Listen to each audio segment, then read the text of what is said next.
Guys, good morning mga kalayas. Ngayon nagkaroon tayo ng pagkakataon na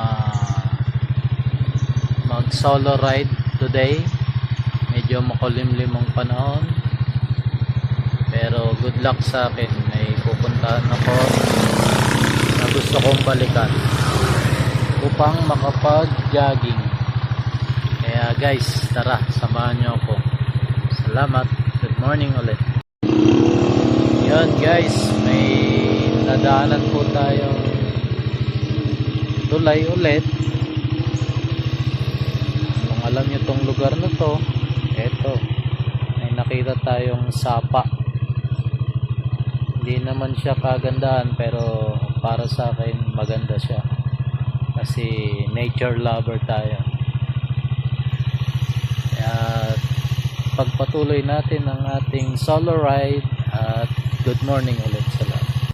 Guys, kasi nakita ko tong puno na to na napakaganda. Ang puno pong ito ay sobrang tanda na at saksi po yan sa lahat ng nangyari dito sa barangay na to. Yan po ay isang alamat sa kasaysayan ng barangay na to. Isa po siya sa naglalarawan ng kagandahan ng kalikasan. Maraming salamat. Yan guys, mga kalayas, naligaw na naman ako, pero ngayon sure na ako na ito yung tamang daan. Pababa po tayo sa ilog at eto na guys.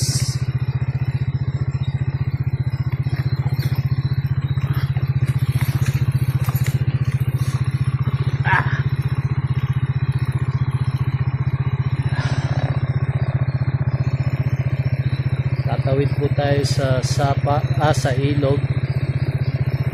Medyo risky kasi wala akong cellphone holder. Cut ulit natin. Muntik na akong madulas kasi hindi ako nakahawak sa manubela. Yun guys, the moment of truth. Ito na, parang nag-aalanganin ako na hindi ako makatawid kasi nakasapatos ako.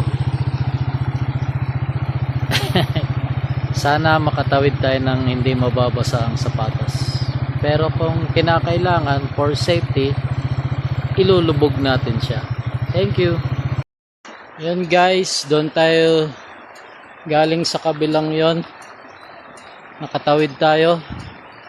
Pero nung nakaahon ako doon sa banda doon, hindi kaya ng motor guys, sobrang putik.